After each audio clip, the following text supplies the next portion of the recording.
നമസ്കാരം. റാഫ്റ്റോക്ക് ഫുട്ബോളിലേക്ക് അവർക്കും സ്വാഗതം. കോപ്പ അമേരിക്കയിലെ അവസാന ഗ്രൂപ്പ് മത്സരത്തിൽ ബ്രസീലിന് സമനില, കൊളംബിയ ബ്രസീലിന് പൂട്ടി എന്നാണ് നമ്മൾ ടൈറ്റിൽ ഇട്ടിരിക്കുന്നതെങ്കിലും നേരെ തിരിച്ചായിരുന്നുവോ എന്ന് കളി കണ്ടവർക്ക് സംശയമുണ്ടാവാം. എന്തായാലും മത്സരത്തിൽ ബ്രസീലിന് വേണ്ടി റാഫീഞ്ഞയാണ് ഗോൾ അടിച്ചത്. കൊളംബിയയുടെ ഗോള് മ്യൂനോസിന്റെ വകയായിരുന്നു.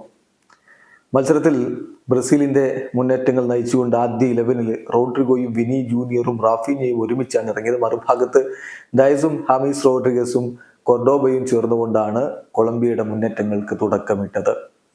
ലഭിച്ച ഫ്രീ കിക്ക് ഹാമിസ് റോഡ്രിഗസ് മികച്ച ശ്രമം നടത്തുന്നു. തലനാരിഴക്ക് ബ്രസീൽ രക്ഷപ്പെട്ടു പോകുന്നു. അങ്ങനെയൊക്കെ കളി മുന്നോട്ട് പോകവെയാണ് 12ാമത്തെ മിനിറ്റിൽ റാഫീഞ്ഞയുടെ ഗോൾ പിറക്കുന്നത്. കിഡിലൻ ഫ്രീ കിക്ക് ഗോളിലൂടെ താരം കൊളംബിയയുടെ വല കുലുക്കി. പക്ഷെ പിന്നീട് അങ്ങോട്ട് എന്ത് സംഭവിച്ചു? ഇരുഭാഗത്തേക്കും നീക്കങ്ങൾ ഉണ്ടായിരുന്നു.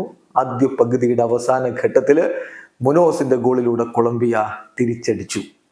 ബ്രസീലിന്റെ സ്ലോപ്പി ഡിഫൻസ് എന്ന് പറയേണ്ടി വരും. മത്സരം 1-1 സമനിലയുമായിട്ട് അവർക്ക് ഇടവേള സമയത്ത് കളിക്കളം വിടേണ്ടി വന്നു. രണ്ടാം പകുതിയിൽ ഇരു ടീമുകളും ശ്രമങ്ങൾ നടത്തിയെങ്കിലും പിന്നീട് ഗോളുകൾ വന്നില്ല. അവസാന ഘട്ടത്തിലൊക്കെ ഒരു 80 മിനിറ്റിനൊക്കെ ശേഷം സമ്പൂർണ്ണമായിട്ടും കൊളംബിയ നിരന്തരം ആക്രമണങ്ങൾ നയിച്ചുകൊണ്ടേയിരിക്കുകയായിരുന്നു. പക്ഷേ ബ്രസീലിന്റെ ഡിഫൻസിലെ മിസ്റ്റേക്കും കാര്യങ്ങളും ഒക്കെ പലപ്പോഴും ഭീഷണിയായിട്ട് വന്നെങ്കിലും പന്ത് വലയിലേക്ക് എത്തിക്കാൻ കൊളംബിയക്ക് കഴിയാതെ പോയി.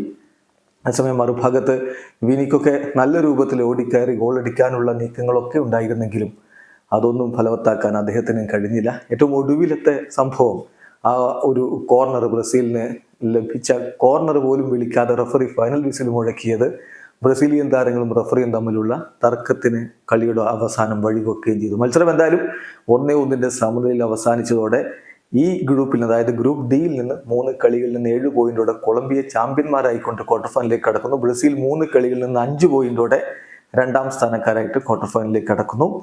കോസ്റ്റാറിക്ക ഇന്ന് ജയിച്ചെങ്കിലും 4 പോയിന്റ് മാത്രമേ ഉള്ളൂ. അവർ 3ാം സ്ഥാനത്ത് ഫിനിഷ് ചെയ്തിരിക്കുകയാണ്. വീഡിയോ അവസാനിക്കുന്നു. ഫുട്ബോൾ ലോകത്തെ കൂടുതൽ വിശേഷങ്ങളുമായി റാഫ്റ്റോക്സ് എത്താം.